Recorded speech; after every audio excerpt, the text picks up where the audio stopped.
Hermanos y hermanas,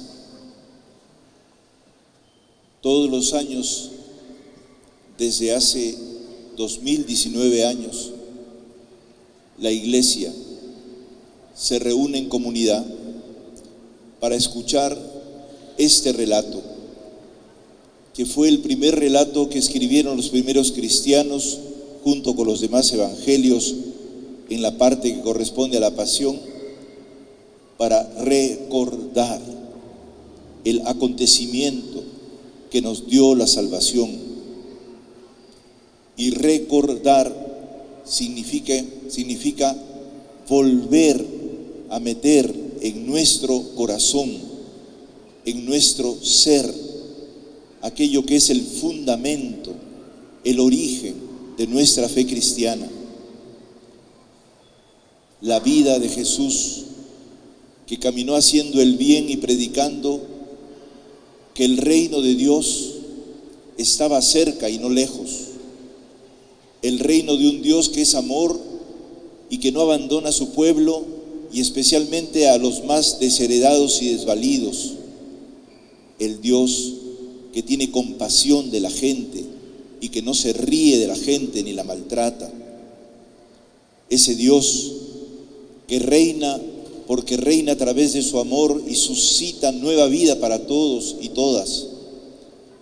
Ese Dios, Jesús especialmente lo vivió e hizo su voluntad en estos momentos decisivos de su pasión y de su muerte, que nos ha dejado la Iglesia en sus narraciones, para que nosotros sepamos que si es que volvemos permanentemente a ese testimonio de Jesús, donde nos mostró el rostro amoroso, el rostro sincero y el rostro justo de Dios, todos podamos recobrar la esperanza. En este texto vemos cómo Jesús, continuando con el texto que hemos meditado al inicio del camino hacia Jerusalén, Jesús, en cierto modo, conociendo el pensamiento y la estrategia de los poderosos de su tiempo, sobre todo la estrategia y la malignidad del grupo de sacerdotes que gobernaba el templo y que sentía que su palabra de cercanía del reino de Dios era una palabra peligrosa, porque rompía la posibilidad de que ellos siguieran lucrando y haciendo trizas la fe de Israel a través de una organización religiosa corrupta, incapaz de compadecerse de la gente. Jesús quiso definitivamente organizar este último momento de su vida con toda claridad y con toda bondad. Por eso el texto que hemos comentado y hemos leído y meditado hoy día, y en el cual hemos de centrar toda nuestra vida, comienza con una cena en donde Jesús brinda y dice que Él volverá a tomar este vino solamente cuando se manifieste el reino de Dios. En esa misma cena comparte el pan como su cuerpo y se quiere dar a sus discípulos y con ellos a nosotros. Y por eso justamente les indica el sentido de ese compartir que en el Jueves Santo celebraremos como el sentido del servicio. Les dice estas palabras: los reyes de las naciones las dominan, pero entre ustedes no debe ser así. Se refería a la Iglesia, en donde no debemos tratar a la gente como la tratan los dominadores de la tierra, sino que debemos ser el signo de esperanza para la humanidad, servir a todos los que sufren, los que viven en situaciones difíciles, y con eso es muy difícil decir que son pocos. ¿Quién no sufre y quién no vive situaciones difíciles? El Señor se dirige a toda la humanidad. Y a los que viven bien, a los malhechores que dominan con su autoridad y hacen notar su poder llamándose bienhechores, también les dice: conviértanse, entren en la dinámica del servicio, compórtense como el menor, como el que sirve, no sigan comportándose como los que se hacen servir en las mesas y más bien desprecian al que sirve. Ese Señor es el que quiere que todos nosotros entremos en la dinámica de su amor y seamos servidores, apreciando, ayudando unos a otros, no denigrando de los demás, comprendiéndonos nuestras complejas contradicciones, ayudándonos mutuamente a reparar las heridas que tenemos, y especialmente las heridas de quienes han quedado más heridos por el maltrato. Estas palabras se dirigen a nosotros, y en las palabras que dirige a Pedro, incentiva el Señor en nosotros la capacidad de la humildad para reconocer nuestras faltas y para que no nos creamos que porque somos católicos ya conocemos al Señor y nos lo sabemos todo, porque sabemos el catecismo de memoria. Ningún catecismo de memoria puede reemplazar al misterio de Jesús que se mete en nosotros gracias a nuestra apertura a Él. Y ven ustedes como el propio Pedro, que lo siguió tanto, lo niega, porque se creyó demasiado. Pero el Señor se va a compadecer de él y lo va a levantar. Y nos va a levantar a cada uno de nosotros, porque todos en este camino le fallamos, porque Jesús es el inocente ante el cual difícilmente nosotros podemos pronunciar palabra, y más bien, como hoy día ha dicho el Papa, podemos seguir en silencio, para que en el silencio de su amor y su entrega nosotros podamos derrotar las acechanzas del demonio que están presentes en todas las dominaciones y males de las personas que dominan la tierra. Orar, ese es el tiempo de la Semana Santa, para que no caigamos en tentación. Insistir en la oración, para que a través de la oración, como es un diálogo, se nos peguen las palabras del Padre, entre en lo más hondo de cada uno y podamos así dar testimonio de Él y dejarnos mover por Él para no atrevernos a sacar la espada y destruir a nadie. La violencia que corrió tantos años en nuestro país se calmó un poco, pero se ha trasladado a las mujeres víctimas que sufren las consecuencias de una cultura machista que destruye nuestro ser y destruye la fuente inagotable de la belleza femenina que tiene para darnos siempre vida y esperanza. Nosotros, hermanos y hermanas, no podemos seguir usando de la violencia. Si en el pasado se derrotó al terrorismo, hoy tenemos que derrotar con el amor de Dios a la delincuencia, al maltrato a la mujer, a las distintas acechanzas, a la cultura abortista que tenemos, al desprecio por las personas que sienten y viven diferente que nosotros, a las personas que a veces destruimos por prejuicios y no sabemos comprender. Especialmente el Señor nos dice hoy día: basta ya de pedofilia, basta ya de pedrastía, basta ya de grupos que en la iglesia destruyen la dignidad de las personas y de los jóvenes. Dedíquense a reparar las heridas, no a acentuarlas. Dedíquense a defender a quienes los defienden. No dedíquense a maltratar más y a impedir que los que las defienden investiguen y esclarezcan las cosas como se dan. Y eso nos lo dirige especialmente a nuestra iglesia, porque nuestra iglesia no siempre ha dado testimonio en los grupos que la componen de que es un signo del amor de Dios. Y preferimos muchas veces defendernos en vez de reconocer nuestras culpas. Una época de transparencia ha sido inaugurada por el Santo Padre. Que no nos vaya a pasar lo que ha pasado con la Iglesia de Chile, en donde se han encontrado gravísimas situaciones que la Iglesia no ha sabido enfrentar a su tiempo.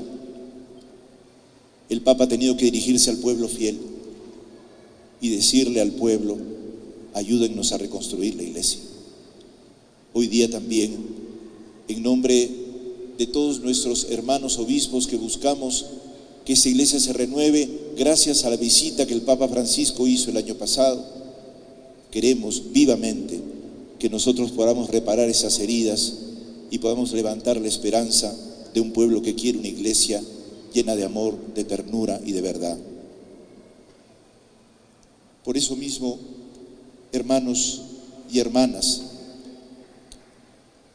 cuando el Señor nos invita hoy día a que podamos entrar en lo más hondo de nosotros y se dirige a las mujeres que lo acompañan, nosotros también sepamos que en el camino del amor se puede sufrir muchas derrotas y muchos golpes, pero todos, hermanos y hermanas, escuchamos al Señor que nos da esperanza, porque inclusive al ladrón arrepentido le abre las puertas del paraíso.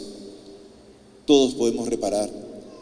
Todos hemos sido creados a imagen y semejanza de Dios y por lo tanto el amor habita en nosotros. Todos somos hechos para adelante.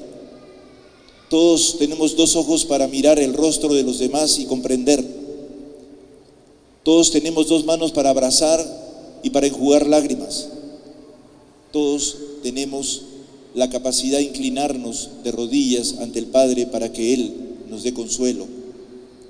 Todos podemos, justamente porque el Señor nos ha creado a su imagen, seguir a Jesús, que viene a nosotros a transformar nuestras vidas como personas, como familias, como barrios, como pueblos y como pueblo peruano. Y por eso, al iniciar esta Semana Santa, nosotros estamos hoy día inmersos en la inocencia de Jesús para que Él nos enseñe el camino de la inocencia, y con la inocencia y el amor verdaderos que Él nos comunica, poderlo testimoniar en nuestras vidas y ser otros Jesuses como Él. Decía la primera vez que pude dirigirme a ustedes que no se puede separar las personas que en las calles quieren que no mueran más mujeres, que en las calles piden que haya una ciudadanía justa, que piden que haya y exista un país verdaderamente democrático en donde se escucha a las personas y no se burlen de ellas. Esa misma gente que sale a las calles, decía, no es diferente de la gente que seguimos al Señor de los Milagros. Somos los mismos que creyendo en nuestro Señor y siguiéndolo en las calles, sabemos simultáneamente que en las calles también caminan los Cristos azotados de nuestro país, las amas de casa que trabajan día a día, tesón a tesón, para dar vida a sus hijos. Nosotros, los que caminamos por las calles, somos también parte de Jesús. Jesús vive en nosotros. Y se trata entonces de que sigamos cada día, después de octubre, diariamente al Jesús de las calles, que todos los días tiene que subir en microbús apretujado, que todos los días tiene que sacar su carrito para poder ver si vende algo y poder ver si puede sobrevivir en las calles. Todos, hermanos y hermanas, somos de alguna manera la huella de Jesús y debemos comprender el rostro inagotable que Jesús nos ha dado en el corazón de todos los que sufren en nuestro país. Si todos sufrimos, hermanos y hermanas, no podemos dejar de decir esa frase de la hermandad en el dolor, hermanos. Y por lo tanto, en el dolor de Jesús, hermanos, y también en la hermandad, podamos crecer en ese amor y salir adelante más allá de todo lo que nos acecha. Terminemos, hermanos, entonces, ante esta sentencia injusta en donde los grandes de Israel se confabularon contra el Señor con la complicidad del Imperio Romano, nosotros podamos también decir las palabras de Jesús, aprender a perdonar. Perdónalos, Señor, porque no saben lo que hacen. Aprender a comprender y aprender a salir de las situaciones difíciles por medio de la palabra, del diálogo y de la democracia que la Iglesia tanto ama. Como decía Juan Pablo II, la Iglesia ama la democracia porque permite dialogar, porque permite comprender, y tenemos que fortalecerla para que no haya ningún intento de destrucción de aquello que como peruanos y hermanos en la misma sangre hemos aprendido a realizar para entendernos y para ser luego un país no solo grande, sino verdaderamente cristiano y católico. Por eso, en el corazón del silencio en que nos ponemos todos cuando Jesús entrega su espíritu, en tus manos, Señor, encomiendo mi espíritu, todos también encomendemos nuestro espíritu para que el Señor nos dé su espíritu y así podamos resucitar al final de esta semana. Las Semanas Santas en nuestro país no se viven independientemente de los problemas humanos que vivimos. Las Semanas Santas se reciben y se viven para llegar distintos a la vida diaria después de la Semana Santa. Ciertas costumbres un poco superficiales y frívolas piensan que uno cuando va a la liturgia debe salir igualito a como llegó. Nosotros no. En nuestra iglesia, si venimos a la liturgia con nuestros problemas y recibimos la palabra y compartimos el cuerpo y la sangre del Señor, es para salir distintos, para salir renovados y para ser testigos de Cristo y misioneros. Somos discípulos, pero también somos misioneros, testigos de que Dios puede transformar las cosas, el Dios de las cosas imposibles del que habla San Lucas. Ese Dios puede hacer lo que es imposible, que es regenerarnos como país a una nueva vida, renovarnos en el hombre y la mujer nuevo peruano. Que Dios los bendiga y que esta Semana Santa sea motivo para que todos podamos vivir de una nueva manera y así alegrarnos y resucitar en la noche santa del próximo sábado. Que Dios los bendiga, los proteja y gracias por haber venido para poder celebrar juntos y renovar el amor que Dios nos tiene, ayudándonos y amándonos unos a otros.